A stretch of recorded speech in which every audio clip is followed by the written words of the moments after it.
민수기 13장 26절에서 33절은 실제로 얼마 전에 했던 설교입니다. 이 내용을 가지고 오늘은 조금 다른 각도에서 바란 광야 생활이라는 이름으로 다시 한번 보겠습니다. 거기 6절 7절에 보면 여분네의 아들 갈렙이 나오고, 그리고 요셉의 아들 이사갈 집에서 요셉의 아들 이갈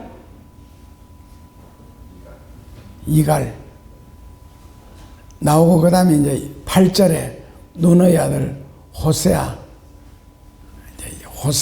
우리말로 바꾸면은 다시 여호수아가 나옵니다. 그러니까 이제 14장 6절에도 보면은 눈의 아들이 뭡니까? 제가 한참 동안 이해를 못했거든요. 눈의 아들, 스노운가 아인가 땅을 탐지한 자 중에 눈의 아들, 이거 다 클 때까지 신학을 하면서도 이걸 이해를 못했는데 이제는 알죠. 눈의 아들은 누구 아들이에요? 예? 이 눈? 이거 사람 이름입니다. 눈이 아니고 눈. 저는 이해가 상당하게 오랫동안 안 됐는데, 여호수아와 갈렙의 이야기가 14장 6절 7절에서 나오죠. 그러니까 이스라엘 백성들이, 그러니까 12정탐꾼이 가나안을 40일 동안 정탐한 이유는 하루를 1년으로 계산해서 하나님이 40년 동안 광야 생활을 돌렸던 겁니다. 12정탐꾼들의 보고는 방금 우리가 본문 읽은 것처럼 잘 아시죠. 그러니까 이제 결국 두 표로 나누어졌는데, 두 편이 갈리는 건 어쩔 수가 없습니다. 보는 눈이 다르니까 2대 10이라는 겁니다. 문제는. 그래서 10명은 좀 패배적이고 부정적이고 인간적이고, 우리들 보기에도 그 사람들은 대장부 같고 우리 스스로는 메뚜기 같더라. 가보지도 않고 미리 머리에서 졌습니다. 성경적으로 말하면 신앙에서 미리 졌다는 거죠. 상대는 대장부처럼 어떻게 그렇게 칭찬하고 높게 보고 자기 자신들은 메뚜기처럼 초라해 보이는지, 이건 무슨 사상입니까? 이런 것을 inferiority complex라고 합니다. 뭐라 그럽니까? 열등감. 예, 패배주의, 열등감요. 일본 사람들이 옛날에 우리나라 사람들을 무시할 때 뭐라고 불렀어요? 조센징이라고 불렀거든요. 조센징, 조생장. 그럴 때 우리가 그 분발해서 조센징이 어때서 하고 당당하게 맞서지를 못하고 오히려 엽전은 어쩔 수가 없어 우리 자신을 비하했죠. 대우그룹의 이 김우중 회장이 청년 시절에 자동차 부속품을 만드는 공장에서 일을 했습니다. 한 번은 청소 문제로 위에 반장이 김우중 회장한테, 그러니까 김우중 회가 청년 시절이죠. 한 욕 아시죠? 개새끼. 왜냐면 바닥이 더럽다고. 그 소리를 들은 김우중 씨가 그날 퇴근을 하지 않고 밤새도록 그 공장 바닥을 아주 반들반들하게 닦아 놓았습니다. 그 다음날 아침에 그 반장이 보더니 그때부터 다시는 김우중 씨에게 개새끼라는 욕을 하지 않더라는 겁니다. 그 모습을 보고. 오늘 이스라엘 백성들의 문제는 두 가지 상반된 보고를 했습니다. 그 문제는 백성들이 어느 편을 선택하느냐, 그러니까 어떤 생각으로 어떤 사건을 대하느냐, 이게 이제 굉장히 중요하네요. 오늘 보니까 불행하게도 이스라엘 백성들은 긍정적이고 하나님 편에서 신앙적으로 듣고 본 것이 아니고 부정적이고 인간적으로 선택을 해서 결국 스스로가 절망에 빠지는 그런 내용이 나옵니다. 그러니까 부정적이기 때문에 결국 절망적이 되고, 절망적이게 되기 때문에 결국 그 땅을 누리지를 못합니다. 그게 뭐가 나옵니까? 온 회중이 소리를 높여 부르짖으며 밤새도록 통곡하였더라. 그러면서 이스라엘 자손이 모세와 아론을 원망하기 시작했죠. 차라리 우리가 애굽 땅에서 죽었으면 좋았을 것을, 애굽으로 돌아가는 것이 어떠냐. 그러기 위해서는 새로운 지도자를 뽑자. 모세와 아론을 제외한. 그리고 애굽으로 돌아가자 하는 이야기가 이제 14장 1절에서부터 14절까지 계속 나오는 이야기입니다. 그러니까 하나님 편에서 볼 때는 해보지도 안 하고 안 된다는 거예요. 가서 싸워보지도 안 하고 무조건 진다는 거예요. 그렇지요. 현실적으로 봤을 때는 지게 되어 있습니다. 그런데 이 사람들이 하나 빠뜨린 게 뭡니까? 자기들이 믿는 하나님을 의식 속에서 저버린 것 있잖아요. 꼭 12제자가 그 갈릴리 호수에서 배를 몰고 갈 때에 그 풍랑에 쳐서 죽을 지경에 이르렀다는 그런 말들, 그 예수님이 같이 있잖아요. 그 예수님이라는 존재, 하나님이라는 분을 우리 머릿속에서 잊게 될 때는 언제든지 불신앙적이 되고 부정적이 되고 피하는 이런 생각이 가득해지게 있고, 그러나 우리가 소위 말하는 그 성령이 충만한, 즉 은혜가 충만한, 믿음이 충만할 때는 절대로 그런 부정적인 언어를 사용하지를 않습니다. 그런 생각 자체도 안 하고, 그런 생각이 들었다는 것 자체가 벌써 내가 마귀의 꼬임을 받았고 내가 하나님으로부터 벌써 멀어졌다는 걸 스스로 증명하려는 건데, 왜냐하면은 하나님이 나와 함께 하신다는 이것만 믿으면은, 그래서 지금 부정적인 요소는 사람들이 볼 때 할 수 없다는 거거든요. 그런데 하나님이 할 수 없다는 말씀을 하신 적이 없잖아요. 그러니까 믿음 혹은 예수님만 늘 생각해도 이런 생각은, 이런 말은, 이런 행동은 절대로 하지를 않습니다. 지금 우리가 있는 이 빨간 교회를 다시 지었을 때에 제가 인터넷을 보고 서울 시내 종로에 있는 그 설계 사무소를 찾아가서 이걸 설계를 해달라 했는데, 이 교회를 지었을 때 이거 좀 고쳐 지은 적이 있는데 그 설계사가 키가 굉장히 작았거든요. 그러니까 저 교회 뒤에 문에 들어오는데 그 자기 키에 맞추어서 문을 설계한 거예요. 그러니까 다 짓고 난 뒤에 뜯고 다시 높인 게 전문이고, 그리고 이 교회 전체가, 우리 교회가 지붕부터 벽부터 전부 다 빨간색이잖아요. 이걸 보혈을 상징해서 빨간색으로 했는데, 빨간색으로 원래 설계는 희득스기한 그 철판새가 있는데 빨간색으로 바꾸다 보니까 기간과 돈이 훨씬 많이 들었습니다. 왜냐하면은 회사에서 빨간색을 생산하지를 않는데요. 그리고 지금까지 생산한 적이 없고, 그래서 다시 나래가 고집을 피워서 판넬을 주문해서 빨간색으로 새로 주문을 했습니다. 그리고 교회를 다 지었을 때에 건축한 후 1년이 지나도록 이 건축 허가서가 안 나오는 거예요. 건축 허가서가 아니고 완공 허가서. 그래서 굉장히 많은 불편을 겪으면서 저 같은 경우에 스트레스 되게 많이 받았거든요. 책임자니까 아무래도. 그래서 원래 이거는 설계사가 시청에 건축 끝났다고 완공 보고서를 올려야 허락이 나오는데 1년이 지나도록 시청에서 완공 허가서가 안 나오는 거예요. 그 설계자가 말하니까 안 나왔다는 거예요. 왜 안 나왔느냐니까 허가를 안 내준다는 거예요. 왜 안 내주느냐고 물었더니 색깔이 빨간색이라서 안 된대요.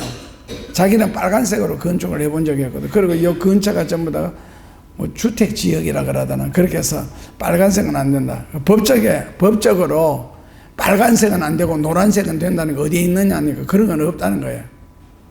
그러니까 자기 생각에 안 될 것이다 해서 건축 완공 허가서를 시청에다가 제출 자체를 안 한 거예요. 1년 동안. 그래서 아니 빨간색이면 안 되고 노란색이면 되고 그런 것이 어디 있나. 그래서 1년이 지난 후에 내가 직접 시청에다가 완공 보고서를 올렸거든요. 올렸더니 사흘 만에 허가서 바로 떨어지는 거 있잖아요. 그러니까 설계사가 자기가 올려보지도 안 하고 계속 고집을 피운 거예요. 말로. 수많은 말들이 설왕설래했죠. 1년 동안에 안 좋은 말도 하고. 아니 올리니까 시청에서는 뭐 빨간색이 노란색이 그게 무슨 상관이 있습니까? 그래도 오히려 내한테 따지더라고. 해보지도 안 하고 자기가 중간에서 마치 시청이 돼가지고 허가부서처럼 해가 답을 내려버리는 거 있잖아요.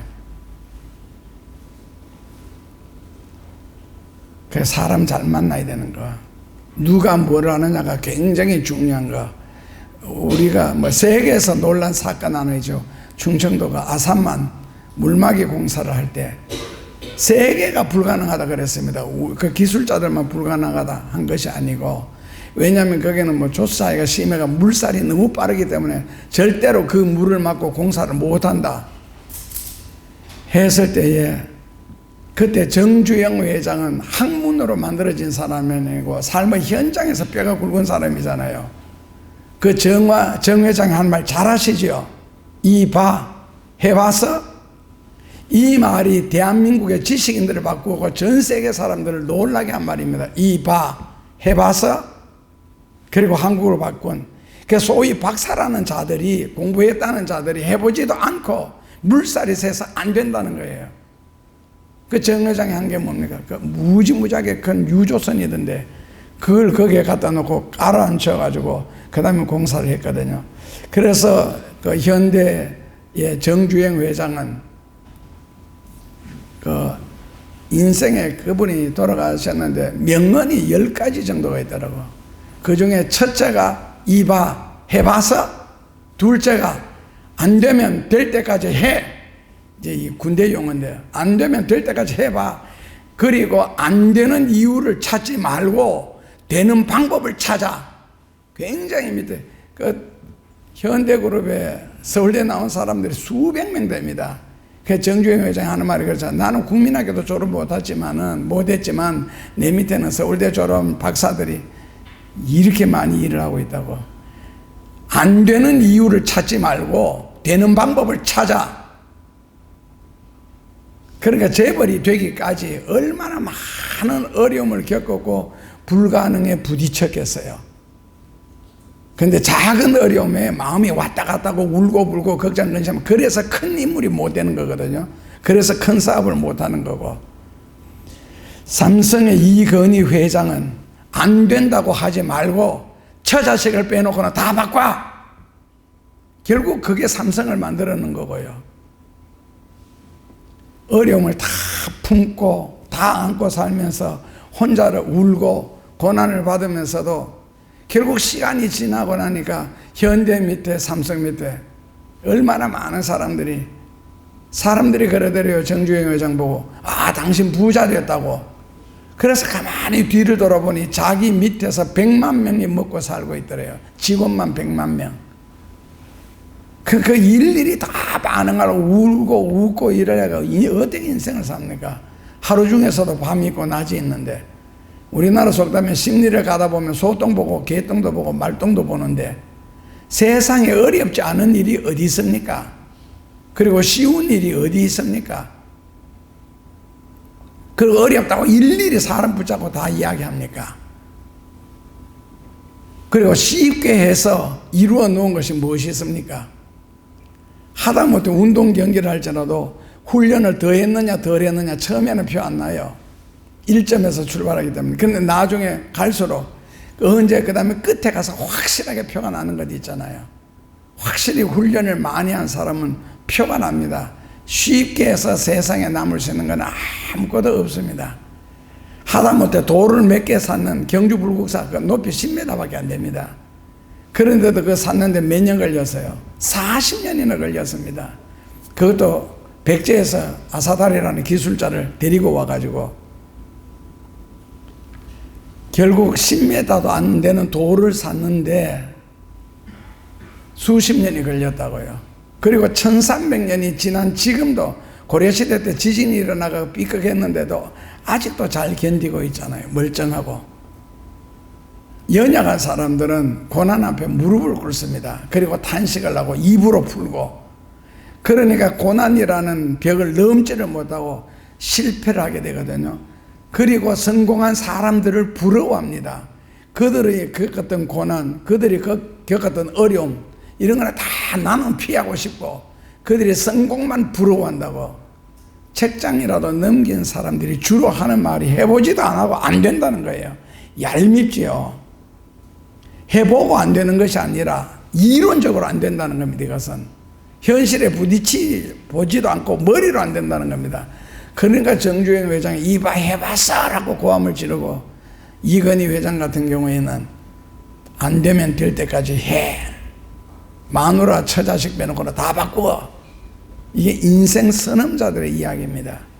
그래서 성경은 머리로 이해를 하는 책도 아니고 눈으로 읽는 책도 아니고 성경은 몸으로 읽는 책입니다. 그러니까 어리석을 정도로 성경 글자를 읽고 순종하는 사람을 위해서 하나님은 기적과 축복이라는 걸 만들어 놨습니다. 성경을 대할 때 영적으로 하지 마세요. 영적인 게 뭐가 영적인 겁니까? 그냥 그대로 읽고, 그 하나님이 예를 들어가 말씀에 유의하는 자는 인생의 평안이 없고 장애물이 없으리라. 시편 119, 176절에. 그런 것은 그걸 그대로 받아들여. 그 영적인 게 뭐가 있습니까? 신령한 척하고 믿음 있는 척 하지 마세요. 그냥 그대로, 그대로. 그러니까 홍해 앞에 서서 기도하였더니 홍해가 갈라지더라. 그 영적인 거 찾지 말고 제발 그냥 홍해 앞에 서서 기도하세요. 되든지 안 되든지. 그 막힌 것 앞에는 기도가 필요하죠. 그 무슨 영적인 게 필요합니까? 그러니까 어리석을 정도로 말씀을 읽고 그대로 순종하는 자를 위하여 축복도 기적도 있는 것이지, 머리로 이해를 하고 눈으로 성경을 보고 말로 따지는 사람들을 위해서 있는 성경이 아니다. 그렇게 돼버리면 뭐가 없느냐, 하나님의 능력이 다 빠져버리는 거예요. 영적이고 인간적이고 따지는 동안에 그냥 하나님 능력을 믿고 하나님 그냥 말씀이에요. 어른들이 무슨 말하면 아이들이 아빠 그거 영적으로 무슨 뜻이야? 뭐가 영적으로 무슨 뜻이야? 그냥 말했을 뿐인데, 야 공부 열심히 하라 그러면 하라고 그거로 끝나는 것이지 그 영적인 의미가 뭐가 필요해? 열심히 하면 되지. 그러니까 삶의 문제를 말로 해결하려고 하지 말고 미리 말로 포기를 하지 말고 꼭 몸으로 말을 해야 됩니다. 인생도 말로 살지 말고 몸으로 살아야 됩니다. 그 후에 말이 필요합니다. 몸으로 하다 보면은 어려운 일이 분명히 닥치고 힘드는 일이 분명히 닥칩니다. 그것은요 자기 몫이지요. 그러니까 누구도 의지하지 말고 자기가 문제를 하고 자기가 어려움을 겪어봐야 나중에 다시 어려움이 생길 때 해결할 수 있는 능력이 생기거든요. 그러니까 오늘 열 정탐꾼은 해보지도 않고 미리 안 된다는 겁니다. 우리 스스로 보기에도 메뚜기 같더라, 상대편은 대장부 같더라. 이게 무슨 하나님을 믿는 사람이 할 말이에요. 이렇게 끈기가 없고 용기가 없어서 무슨 일을 하겠어요. 백성들의 이름 반응에 기가 막혀서 땅이 없던 사람이 바로 모세입니다. 그때 여호수아가 갈렙이 말이죠. 우리가 두루 다니며 땅을 정탐해보니 14장 7절에 심히 아름다운 땅이더라. 그러니까 결국에는 똑같이 다 살펴보고 연구해 봤는데 심히 아름답다. 심히 아름답다는 말은 모든 것이 다 감추어진 역시 하나님의 선물로 줄 만한 땅이더라. 그런데 두 사람은 이렇게 말하는데 왜 두 사람들은 그 축복의 땅을 두고 하는 말이 이거 망할 땅이다, 죽을 땅이다, 패배할 땅이다 그런 식으로 표현할까? 사람이 못 살 땅이다, 10명은 척박한 땅이다, 2명은 아름다운 땅이다, 축복의 땅이다라고 보고했을까? 그 답은 민수기 14장 8절에 그 다음 절에 나오죠. 여호와께서 우리를 기뻐하시면 우리를 그 땅으로 인도하여 들이시고 그 땅을 우리에게 주시리라. 이는 과연 젖과 꿀이 흐르는 땅이다. 하나님이 기뻐하시면 우리에게 주신다. 그러니까 여호수아 갈렙의 말에는 인간적인 요소가 없잖아요. 인간적인 요소로 따질 것 같으면은 열 정탐꾼 말이 맞습니다. 그 젖과 꿀을 먹고 사니까 얼마나 건강하고 키가 컸겠어요. 그런데 다윗과 골리앗을 인간적으로 보면은 누가 보고도 다윗이 이기고, 요즘 다윗 골리앗 이야기는 정치에서도 많이 사용하잖아요. 불가능한 일에 대한 도전. 그러니까 하면 부딪히면 된다는 겁니다. 그리고 머리로 하지 말라는 거예요. 그렇다면 이 차이가 어디에서 차이냐? 시각의 차이입니다. 시각의 차이. 우리로 말하면은 보는 눈의 차이. 더 다른 말로 바꾸면 보는 눈은 마음에서 나오니까 마음에서 사상의 차이입니다. 그래서 믿음의 눈으로 보는 사람들과 그런 믿음이 없이 환경과 조건과 현실에서만 매여 보는 사람들의 차이점이죠. 근본적인 차이점. 이것이 이제 생각의 차이인데 이 생각의 차이가 굉장히 큰 겁니다. 사람이니까 당연하게 사람의 눈으로 보고 사람의 눈으로 현실을 파악하고 사람의 눈으로 현실을 분석하고 그리고 사람의 눈으로 결론을 내리고 결론을 내리면 결론은요 안 된다, 불가능하다, 못한다. 왜? 내 눈으로 보니까 결국 내 수준, 내 지식, 내 IQ, 내 경험 그 안에서만 보니까 그런 거거든요. 그 인생을 몇 년 살았는데 그리고 얼마나 겪었는데 살다가 보니까 느끼는 것이 사람을 믿는 것처럼 어리석은 일은 없다 하는 명언이 또 생각나더라고요. 근데 인생도 그냥 밥이나 먹고 나이나 먹는 거 그런 식으로 살면 무드셀라처럼 천년을 사는데 무슨 가치가 있겠어요. 하나의 사건을 볼지라도 신앙적으로 볼 수 있고 인생의 경험적으로 볼 수 있고 좀 다방면하게 볼 수 있어야 되는데 그냥 나이만 먹는다고 되는 일은 아니죠. 누가 나이가 먹느냐 그게 중요한 것이지. 그러니까 인간적으로 보고 듣고 해석하고 결론을 내리느냐 신앙적으로 보고 듣고 해석을 내리느냐. 근데 인간적으로 보고 듣고 분석을 해가 결론을 내리면요 이거 신앙적인 눈으로 보고 듣고 결론을 내리는 것으로는 절대로 바뀌질 않습니다. 아무리 설교해도 안 바뀝니다. 근본은 안 바뀝니다. 그래서 서양속담 뭐라고요? 사람은 변하지 않는다. 그래서 신앙생활에 있어서 불순종이라는 결과가 나오는 거거든요. 안 바뀌니까. 그 신앙적인 눈으로 바뀌어야 순종이라는 단어로 바뀌어지는데 인간적인 입장에서 생각하니까 내가 인간인데 뭐 내 성격대로 산다. 지 성질대로 살아가 성공한 게 뭐가 있어요 지금까지. 뭐를 성공했어요? 사람은 생긴 대로 차라리 생긴 대로 산다는 게 말이 맞겠지. 그래서 자기가 안 바뀌면서 교인들은 또 의지할 거 하나 있잖아요. 누구를 탓해요? 목회자 탓합니다. 자기가 문을 다 열어놓고 마귀가 틈타도록 그렇게 생각하고 그런 행동을 하면서 만약에 시험에 걸리면 목사 탓하잖아요. 그것까지 목사님이 지켜주셔야지. 목사가 신입니까? 자기가 안 바뀌어놓고는 왜 목회자를 탓해? 바뀌도록 얼마든지 인도를 하고 있는데.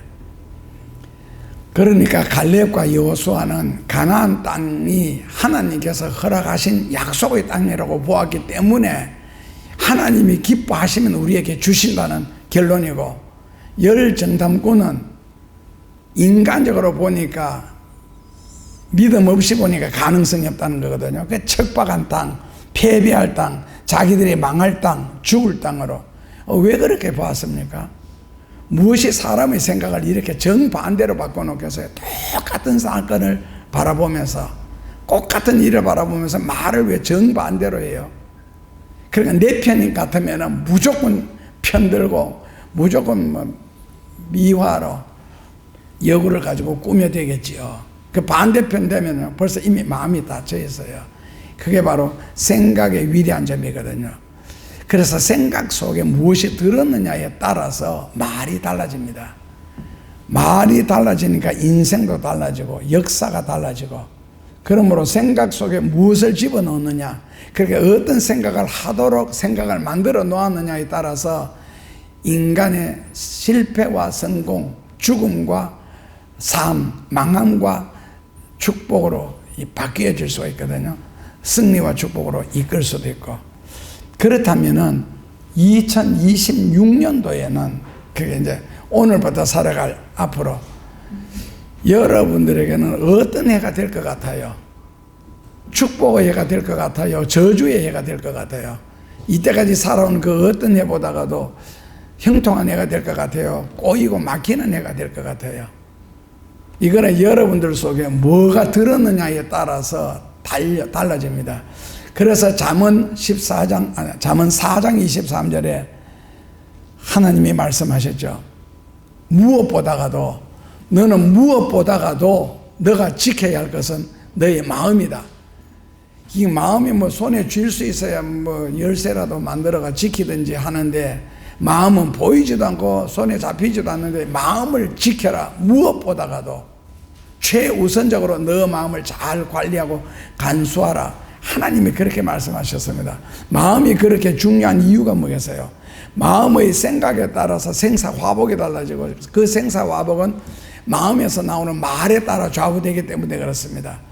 그래서 중국에서는요, 세상의 모든 일은 이런 말이 있죠.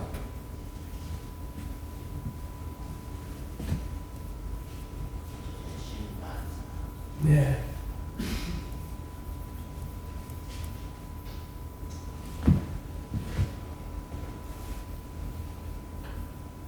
request for retrial. 이 re라는 말은 라틴어거든요. 다시라는 뜻이면 again. request 질문한다는 거죠. 요구하는 거고. retrial 다시 trial 심판해봐라, 재판해봐라. 이게 재판 용어인데 request for retrial. 이미 결정난 사건도 다시 한번 해봐라. 그러니까 1심이 잘못되고 1심이 실수한 걸 발견하게도 결정돼 할지라도 다시 뒤집을 수 있다. 그게 request for retrial. 그게 이제 재심만사 마음에서 나온다는 거거든요. 그러니까 세상 일이 신앙과 불신앙에 좌우된다는 겁니다. 천국과 지옥이 왔다 갔다 하고 축복과 저주가 갈려지고, 그래서 평소에 마음을 잘 다스려라. 재심만사. 그래서 성경적으로 말하면은 경건이 이루는 연습하라는 겁니다. 설교를 듣거나 성경을 배울 때도 긍정적인 마음으로 하나님의 말씀으로 들을 수 있는 마음의 좋은 영양, 토양을 갖도록 그게 긍정적으로 마음을 만들어놔라. 얕은 꾀를 마음속에 집어넣으면요, 잔머리만 굴리고, 그러면 인생에 절대로 크게 발전되지 않습니다. 잔머리 속에는 큰 인생이 없거든요. 잔머리만 굴리니까. 그러니까 잘게 산다고요. 그러니까 인생을 행복하고 평안하게 살고 싶으면은 재심만사, 마음 관리를 잘해라. 금년부터는, 이제부터는 그 연말에 가서 말씀 뽑기를 절대로 안 해야 되겠다는 굉장히 강한 결심을 이번에 했습니다. 왜냐하면 어떤 말씀을 뽑았을 때 그 자기가 뽑은 말씀을 가지고 1년 동안 간증하면서 그걸 가지고 기도하면서 이 말씀대로 이루어지는지 안 이루어지는지 연말에 가서 그걸 간증할 수 있어야 되는데, 다 그런 것은 아닌데 우리 교회나 안 그러면 우리 오도록 예선 사람 중에는 이 교회 사는 일이나 말씀 뽑는 걸 이걸 희화화 시켜버리더라고. 희화화. 그러니까 한번 웃고 즐기고 넘어가 버리는 거 있잖아요. 그 말씀에 대한 무게, 이게 하나님 말씀, 이게 금년에 나를 이끌어 줄 말씀, 이 말씀대로 나를 이루어 줄 말씀, 이 무게 있는 걸 이걸 좀 속으로 간직하고 성경에 넣어놓고 기도할 때마다 이 말씀으로 기도를 하면 참 좋을 텐데 이걸 가지고 떠들어대고 그러니까 하나님이 축복해 줄 근거가 없어지는 거라. 이미 말로 다 웃겨버리고 한번 웃는 걸로 치워버리는. 그렇다면 이런 게 뭐가 필요하겠나. 요번에 끝나고 난 뒤에 집에서 몇 장이나 썼거든요. 내 마음의 모든 소원에 부족함이 없이 재물과 부여와 종귀를 하나님께 너에게 주셨느니라. 이 전도서에 있는 말씀인데 쓰고 나니까 참 좋더라고. 이런 거죠. 쓰고 나니까 너무 좋은 거 있잖아요. 근데 여기는 앞에 이름 써놔서 이 사람 주려고. 이거 저도 그냥 받을 때고 호기심 있잖아요. 여기 와 이거 한 장 뽑아간다고 뭐 여러분들이 뭐 팔자가 풀립니까? 뭐 삶이 달라집니까? 그냥 무슨 말씀인지 한번 뽑아보는 게 호기심으로. 아무런 의미가 없는. 그냥 이런 거 하나하나 쓸 때도 요건 누가 받아가서 요 말씀대로 이 사람이 금년 한 해가 이렇게 되었으면 좋겠다는, 저는 굉장히 간절한 마음으로 기도하면서 이걸 쓰거든요. 근데 뽑아가는 사람들은 무게가 없더라고. 별로. 이걸 위해서 뭐 송구 영신에 보면서 기도도 하지도 않고 그냥 뭐 한번 뽑고 웃고 치워버리는 거 있잖아. 인생의 무게가 전혀 없는, 그런 가치 자체가 없는. 그러니까 그걸 보는 내가 얼마나 실망을 당했어요. 아, 벌써 마귀가 틈탔다. 저 말씀 끝났다. 그 뽑는 것 자체로 이미 끝. 이걸 가지고 가슴에 품고 옛날 말에 우리나라에는 좋은 꿈을 꾸면 어떻게 하라? 좋은 꿈을 꾸면, 꿈을 굉장히 좋은 은몽, 좋은 꿈을 꾸면 어떻게 해라? 절대로 입을 열지 마라. 꿈은 자기가 간증하는 것이지 떠들어댈 내용이 아니거든요. 이게 꿈이에요, 지금 이게. 말씀이잖아요. 그 말씀에는, 말씀이라는 건 무게가 있고, 이 말씀 속에는 능력이 있고, 그리고 가득하게 하는 게 있고, 성취할 수 있는 힘이 있는데, 이걸 떠들어대 버리고, 그냥 웃고 즐기고. 이게 무슨 가치가 있어요.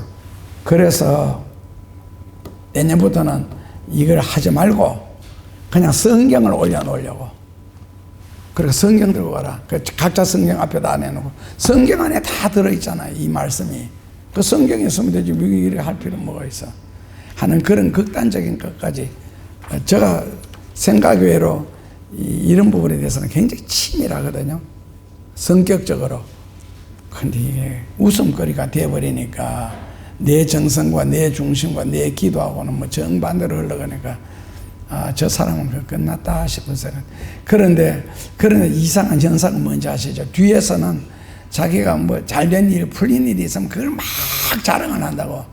그러므로 내가 이 말씀대로 금년에 체험했다 하는데 무게가 없어. 그리고 하나님이 그보다도 훨씬 더 크게 많이 축복해 주실 수 있었는데도 입 때문에 안 돼. 입 때문에. 그래서 영혼만 중생해서 되는 것이 아니고 이렇게 대화를 하다 보면은 입이 중생해야 되겠다 싶은 생각이 굉장히 많이 들어. 말이 중생을 하고 그래야 하나님 앞에 속한 자의 언어가 되는데 그런 것이 없으니까. 그래서 간직하고 막고 하는 거는 여러분들이 할 일이지 목회자가 내 마음까지 지켜주셔서 그 어떻게 내가 신도 아니고 자기의 몸과 자기 마음은 자기가 오픈을 시켜가지고 막이고 세상적인 거 실컷 들어오도록 만들어 놓고 나중에 시험 들면은 목사님이 기도 안 해서 웃기고 있다. 그러니까 세상은 절대로 여러분들의 편이 아닙니다. 세상은 여러분들을 돕지도 않습니다. 그것은 여러분들이 세상 편이 되고 마귀의 편을 들기 전에는 세상이 여러분들을 돕지를 못합니다. 그러니까 여러분들이 세상 편이 되지 말고 마귀 편이 되지 마시고 좀 교양과 예절과 인격을 가지고 이거 말 안 해도 아는 거잖아요. 교양, 인격, 예절. 이건 누구나한테 짓고서 어디에서 가르쳐 주는 데도 없잖아요. 우리 교회니까 팍팍팍 하면서 뭐 이야기를 하는 것이지. 이건 안 가르쳐 줘도 아는 게 그게 교양이거든. 예의고 인격이고. 그래, 이런 지극히 당연한 거. 이 지극히 당연한 게 왜 어떤 사람들에게는 지극히 당연 안 하지요. 그러니까 세상은 여러분들을 돕지 않으니까 여러분들이 세상 편이 되고 마귀 편이 되면은 도와줄 겁니다. 마귀가요. 그래서 처음에는 잘 되는데 끝에 가서 꼭 망합니다. 이상하잖아요. 그 마귀도 자기가 살아 역사한다는 걸 증명해야 되니까 계시록에도 잘 나옵니다. 앞으로 시대는 더더욱 그러고요. 그래서 우리를 사랑하고 우리를 축복하시는 이는 십자가에서 죽기까지 나를 사랑하신 예수님이다. 그러니까 예수님만 우리의 소망이고 예수님만 우리의 도움이고 예수님만 우리의 영생이고 길이고 진리고 방법이 됩니다. 그래서 예수님을 사랑하고 믿게 되면은 예수님이 우리의 주와 인도자가 되실 겁니다.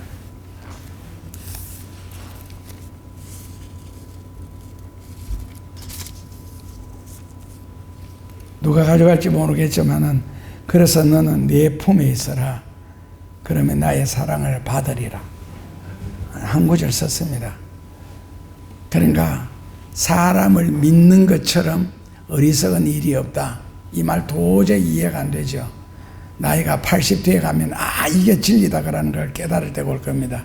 그러므로 머리를 눈에 보이는 세상적으로만 채우지 말고 2026년도 한 해가 축복되고 형통되기 위해서는 내 머릿속에 무엇을 채워야 되겠는가. 꼭 남이의 노래가 생각나네요. 회전의자 빙글빙글 도는 거기에 보면 이런 가사들이 나오죠. 내 인생의 빈 노트에 무엇을 채울까? 인생의 마음속에 무엇으로 채워야 하나님이 나를 형통하도록 그리고 축복되도록 한 해 동안 나를 인도하실까? 꼭 고민하다가 여러분들이 여호수아 갈렙처럼 신앙적으로 가나안을 바라보고 세상을 바라봄으로 승리할 수 있기를, 형통할 수 있기를 주님의 이름으로 축원합니다. 예수님 감사합니다. 아무것도 아니라고 생각하는 우리의 마음이 얼마든지 함부로 하루에도 수천 마디씩 뱉을 수 있는 우리 말이 이렇게 능력이 되고 뜻이 되고 이루어 나갈 수 있는 성취가 있음을 꼭 생각하고 하나님께서 왜 무엇보다가도 너의 마음을 잘 간수하는 일에 최선을 다하라 했을까를 꼭 생각하게 하시고 다양한 의미에서 이 뜻을 깨닫게 하여 주옵소서. 예수님 이름으로 기도합니다.